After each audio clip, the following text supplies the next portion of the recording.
The Woman in White by Wilkie Collins. Track 37.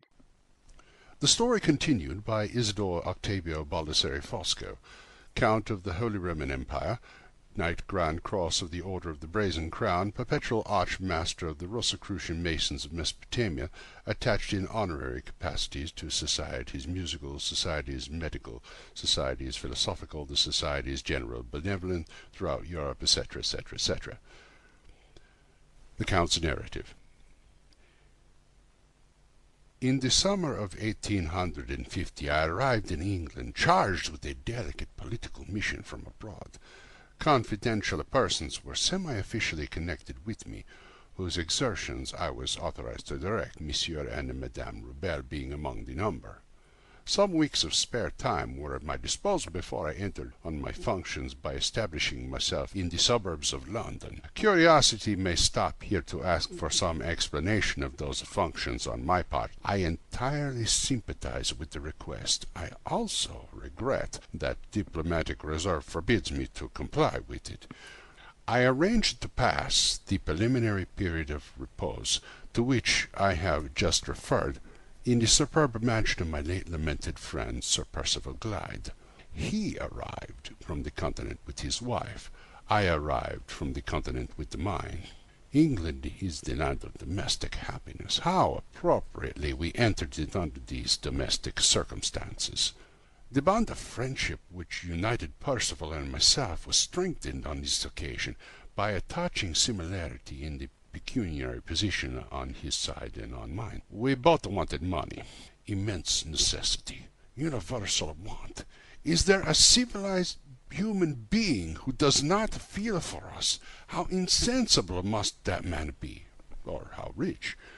I enter into no sordid particulars in discussing this part of the subject.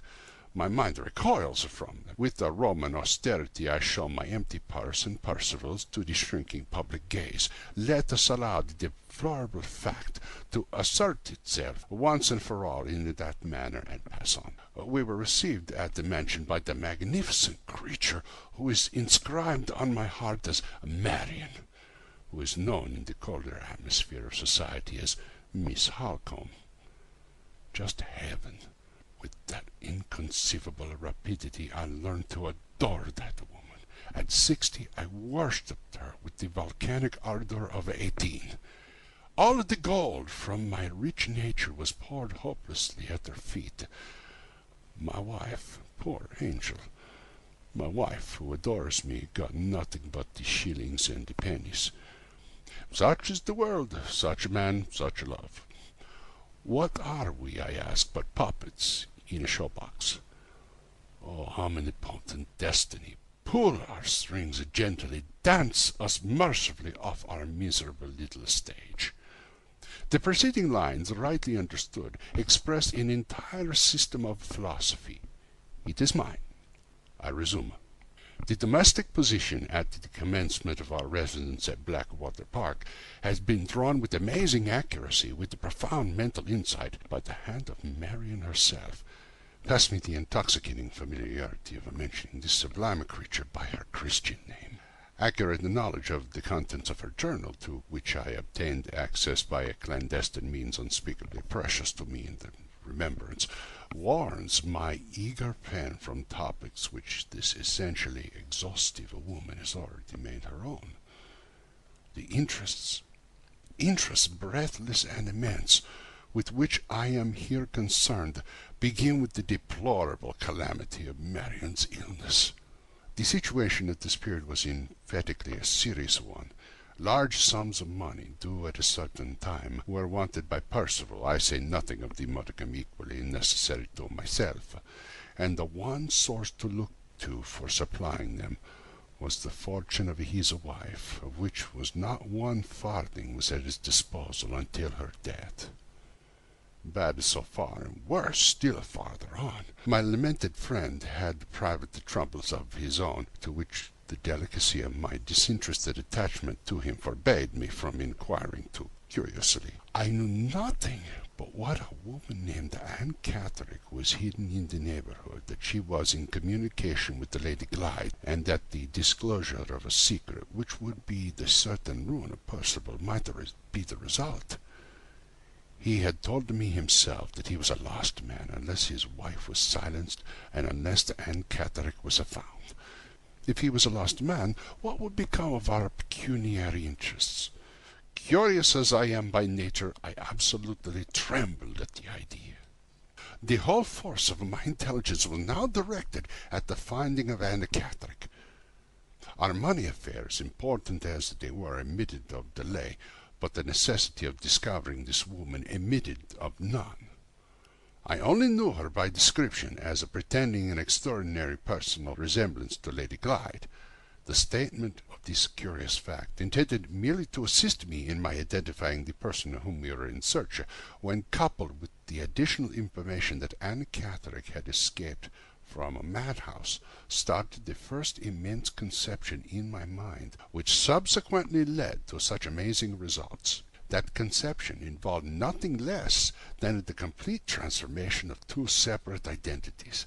Lady Glyde and Anne Catterick were to change names, places, and destinies, the one with the other, the prodigious consequences contemplated by the change being the gain of £30,000 and the eternal preservation of Sir Percival's secret.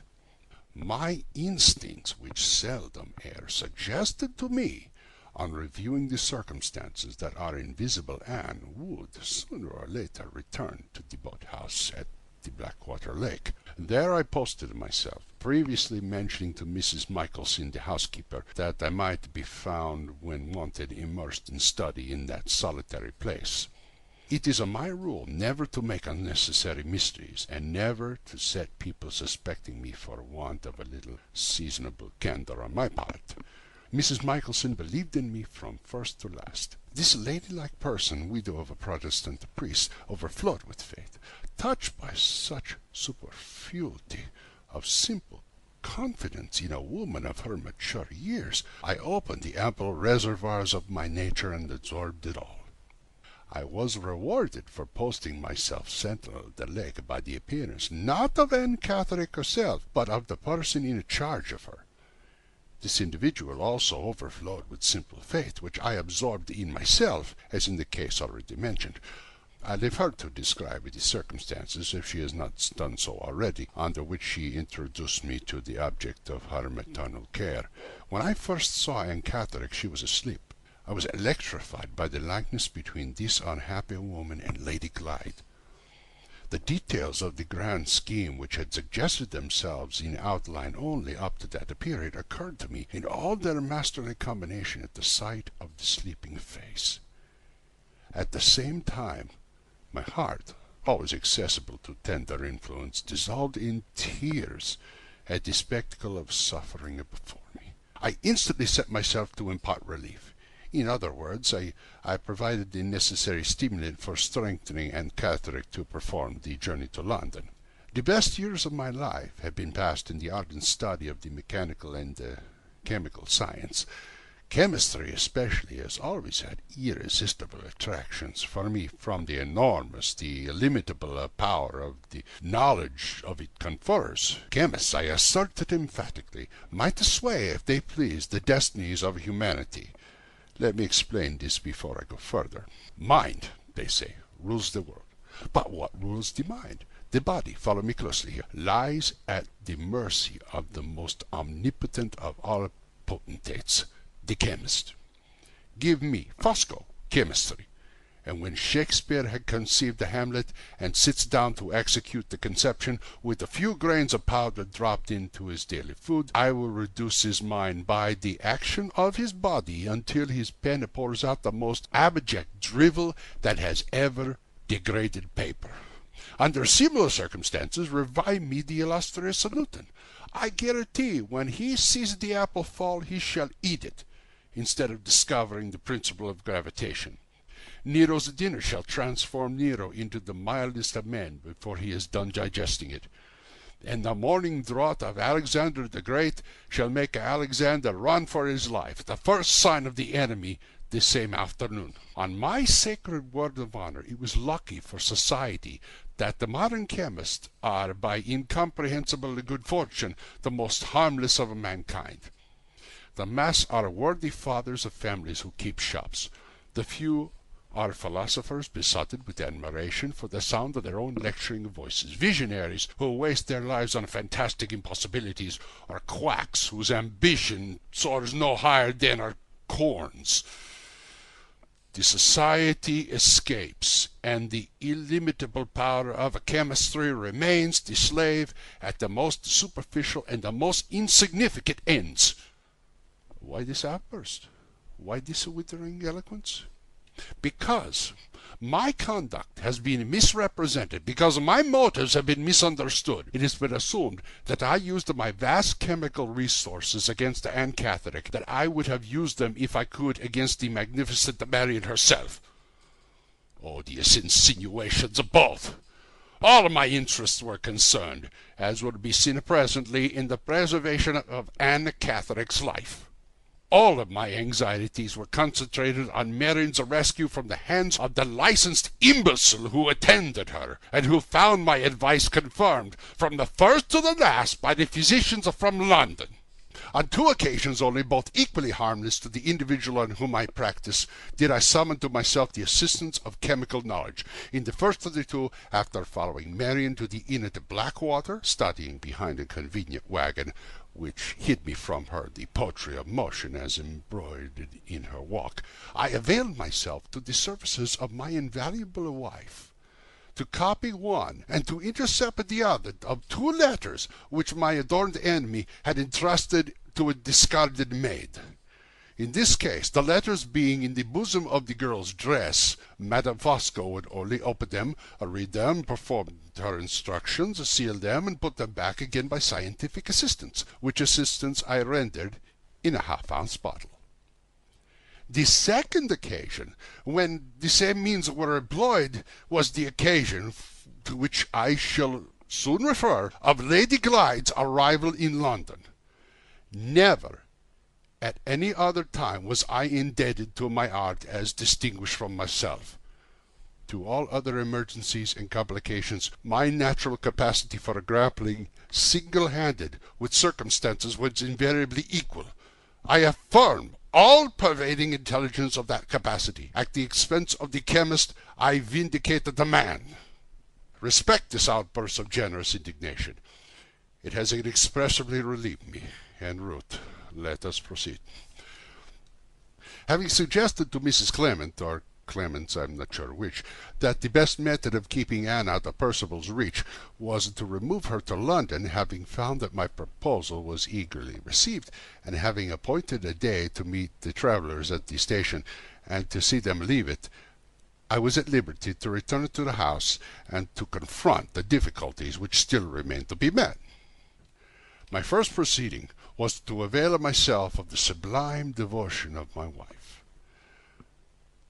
I had arranged with Mrs. Clements that she should communicate her London address in Anne's interest to Lady Glyde. But this was not enough. Designing persons in my absence might shake the simple confidence of Mrs. Clements, as she might not write after all. Who, by and if privately seeing her home? I asked myself this question. The conjugal part of me immediately answered, Madame Fosco. After deciding on my wife's mission to London, I arranged that the journey should serve a double purpose. A nurse for the suffering Marian, equally devoted to the patient and to myself was a necessity of my position.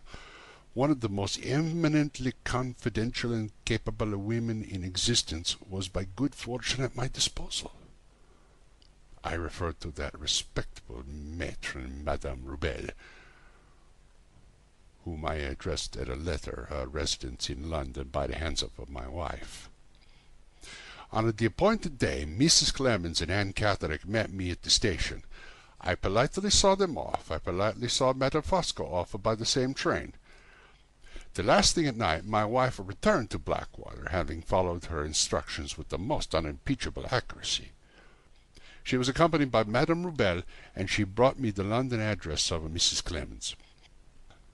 After events proved this last precaution to have been unnecessary, Mrs. Clemens punctually informed Lady Glyde of her place of abode. With a wary eye on future emergencies, I kept the letter.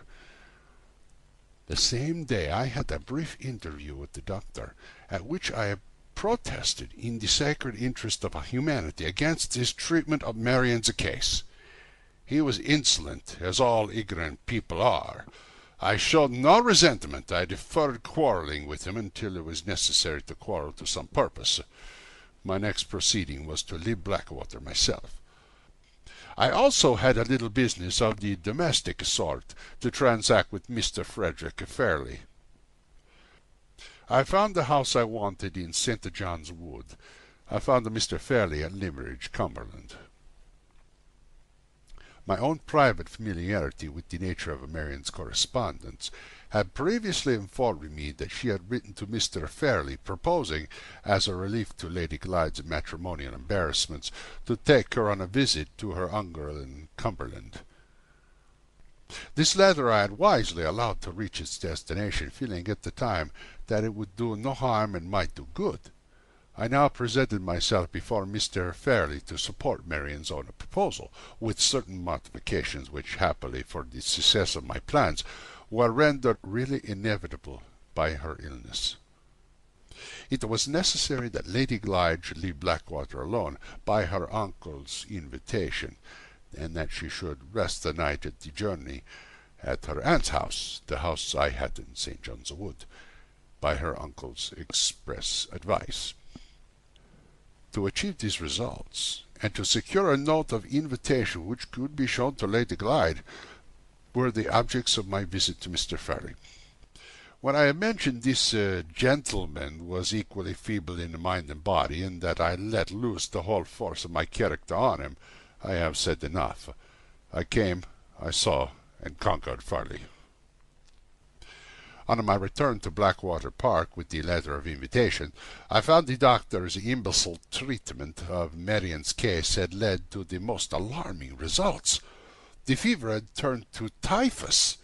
Lady Glyde, on the day of my return, tried to force herself into the room to nurse her sister. She and I had no affinities of sympathy.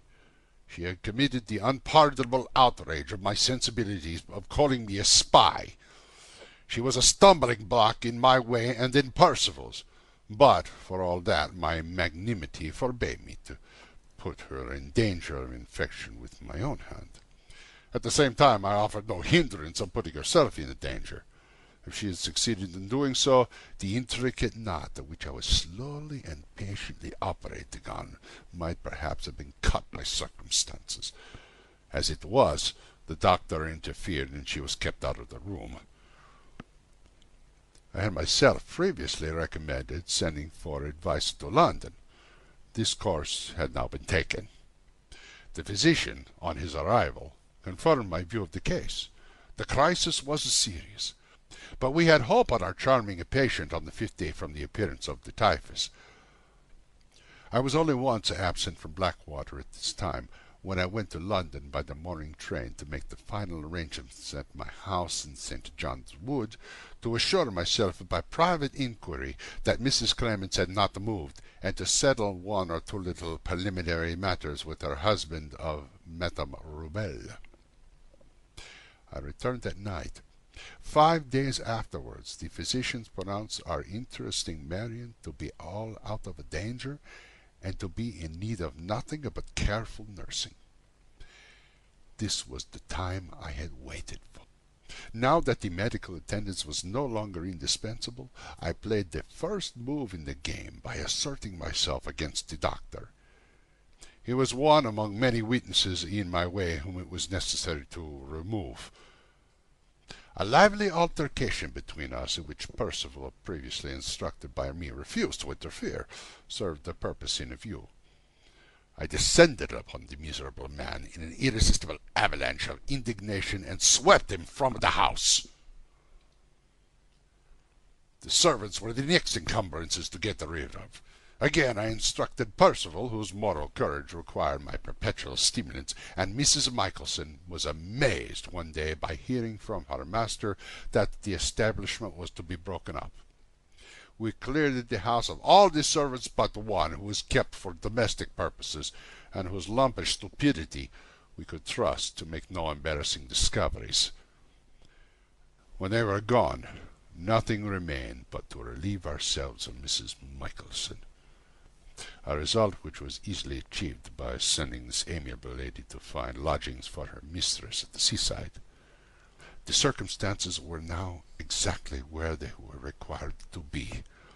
Lady Glyde was confined to her room by a nervous illness, and the lumpish housemaid, I forget her name, was shut up there at night in attendance on her mistress. Marian, though fast recovering, still kept her bed, with Mrs. Robel for nurse. No other living creatures but my wife and myself and Percival were in the house. With all the chances thus in our favor, I confronted the next emergency and played the second move in the game. The object of the second move was to induce Lady Glyde to leave Blackwater unaccompanied by her sister. Unless we could persuade her that Marian had gone on to Cumberland first, there was no chance of removing her, of her own free will, from the house.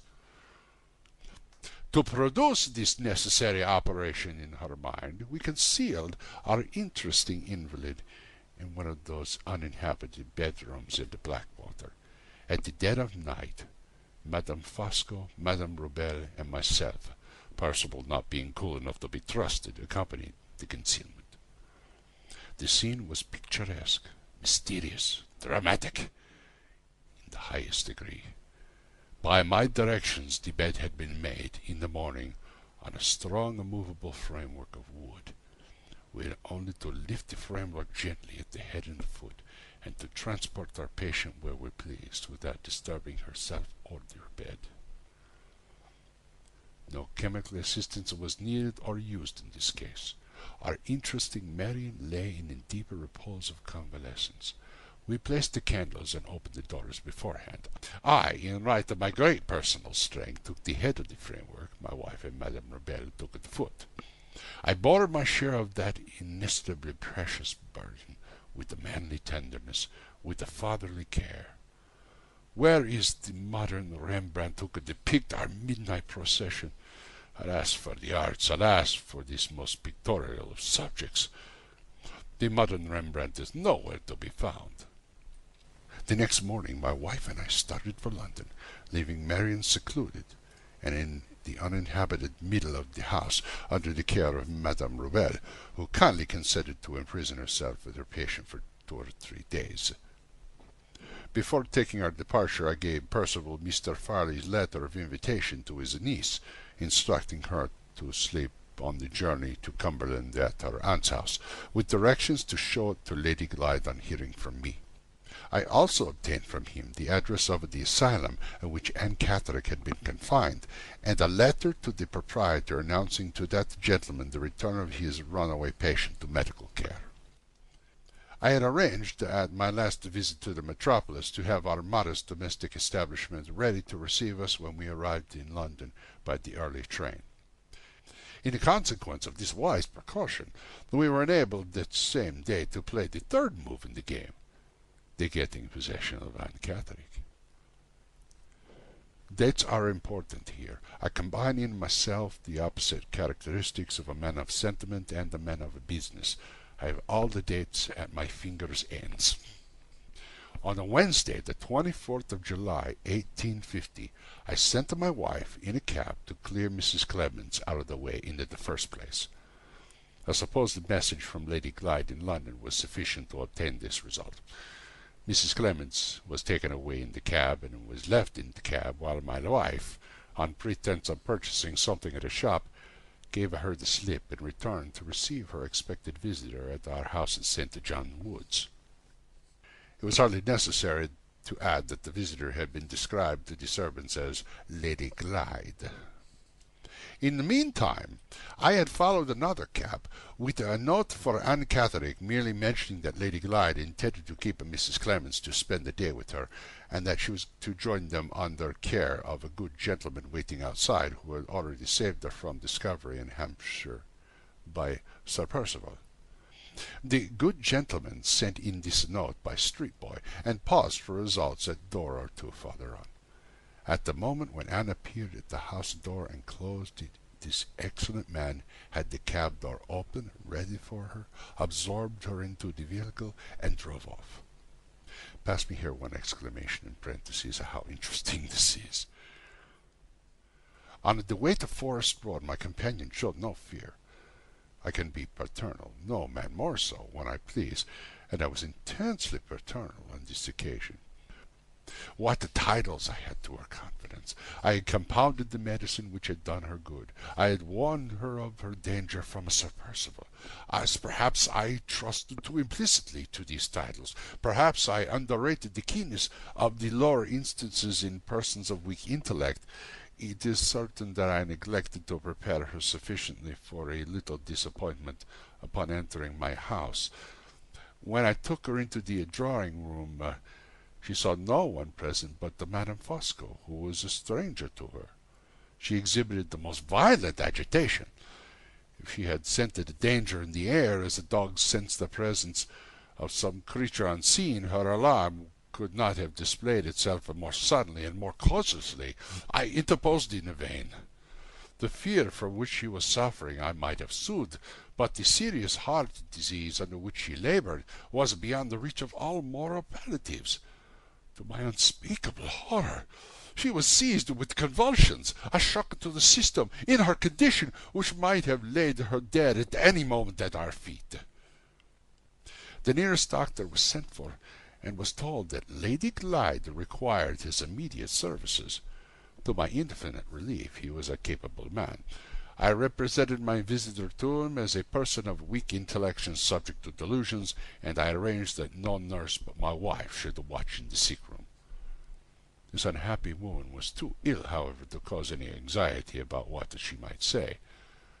The one dread which now oppressed me was the dread that the false Lady Glyde might die before the true Lady Glyde arrived in London. I had written a note in the morning to Madame Rubel, telling her to join me at her husband's house on the evening of Friday the 26th, with another note to Percival, warning him to show his wife her uncle's letter of invitation, to assert that her marriage had gone on before her, and to dispatch her to town by the midday train on the 26th also. On reflection, I had felt the necessity, in Anne Catherick's state of health, of precipitating events, and of having Lady Glyde at my disposal earlier than I had originally contemplated.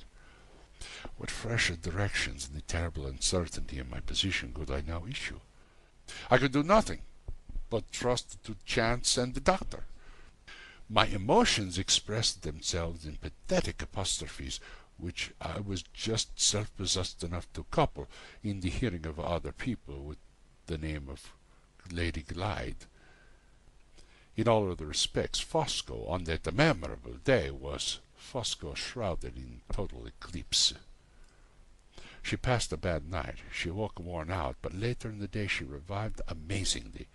My elastic spirits revived with her. I could receive no answers from Percival or Madame Rubel until the morning of the next day, the 26th. In anticipation of their following my directions, which, accident apart, I knew they would do, I went to secure a fly to fetch Lady Glyde from the railway, directing it to be at my house on the 26th at 2 o'clock. After seeing the order entered in the book, I went on to arrange matters with Monsieur Bourbel. I also procured the services of 2 gentlemen who could furnish me with the necessary certificates of lunacy. One of them I knew personally, the other was known to Monsieur Rubel. Both were men whose vigorous minds soared superior to narrow scruples. Both were laboring under temporary embarrassments. Both believed in me. It was past 5 o'clock in the afternoon before I returned from the performance of these duties. When I got back, Anne Catherick was dead. Dead on the 25th. And Lady Glyde was not to arrive in London until the 26th. I was stunned. Meditate on that. Fosco stunned. It was too late to retrace our steps. Before my return, the doctor had officiously undertaken to save me all trouble by registering the death on the date when it happened with his own hand. My grand scheme, unassailable heretofore, had its weaker place now. No efforts on my part could alter the fatal event of the 25th. I turned manfully to the future. Percival's interest and mine being still at stake, nothing was left but to play the game through to the end. I recalled my impenetrable calm and played it. On the morning of the 26th, Percival's letter reached me, announcing his wife's arrival by the midday train. Madame Rebel also wrote to say she would follow in the evening. I started in the fly, leaving the false Lady Glyde dead in the house to receive the true Lady Glyde on her arrival by the railway at 3 o'clock. Hidden under the seat of the carriage, I carried with me all the clothes Anne Catherick had worn on coming unto my house. They were destined to assist the resurrection of the woman who was dead in the person of the woman who was living. What a situation! I suggest it to the rising romance writers of England. I offer it as totally new to the worn-out dramatists of France. Lady Glyde was at the station. There was a great crowding and confusion, and more delay than I liked in case any of her friends had happened to be on the spot in reclaiming her luggage. Her first questions, as we drove off, implored me to tell her news of her sister. I invented news of the most pacifying kind, assuring her that she was about to see her sister at my house. My house, on this occasion only, was in the neighborhood of Leicester Square, and was in the occupation of Monsieur Robel, who received us in the hall. I took my visitor upstairs into the back room, the two medical gentlemen being there in waiting on the floor beneath to see the patient and to give me their certificates. After quieting Lady Glyde by the necessary assurances about her sister, I introduced my friends separately to her presence. They performed the formalities of the occasion briefly, intelligently, conscientiously. I entered the room again as soon as they had left it, and at once precipitated events by a reference of the alarming kind to Miss Holcomb's state of health. Results followed as I had anticipated. Lady Glyde became frightened and turned faint. For the second time and the last, I called science to my assistance. A medicated glass of water and a medicated bottle of smelling salts relieved her of all further embarrassment and alarm. Additional applications later in the evening procured her the inestimable blessing of a good night's rest. Madame Rebel arrived in time to preside at Lady Glyde's toilet. Her own clothes were taken away from her at night, and Anne Catherick's were put on her in the morning, with the strictest regard to propriety by the matronly hands of the good Rebel. Throughout the day I kept our patient in a state of partially suspended consciousness until the dexterous assistance of my medical friends enabled me to procure the necessary order rather earlier than I had ventured to hope. That evening, the evening of the 27th, Madame Rebel and I took our revived Anne Catherick to the asylum. She was received with great surprise, but without suspicion, thanks to the order and certificates, to Percival's letter, to that likeness to the clothes, and to the patient's own confused mental condition at the time. I returned at once to assist Madame Fosco in the preparations for the burial of the false Lady Glyde, having the clothes and luggage of the true Lady Glyde in my possession. They were afterwards sent to Cumberland by the conveyance which was used for the funeral. I attended the funeral with becoming dignity, attired in the deepest mourning. My narrative of these remarkable events, written under equally remarkable circumstances, closes here. The minor precautions which I observed in communicating with the Limerick House were already known, so it is the magnificent success of my enterprise, so are the solid pecuniary results which followed it. I have to assert with the whole force of my conviction that the one weak place in my scheme would never have been found out if the one weak place in my heart had not been discovered first. Nothing but my fatal admiration for Marian restrained me from stepping into my own rescue when she effected her sister's escape.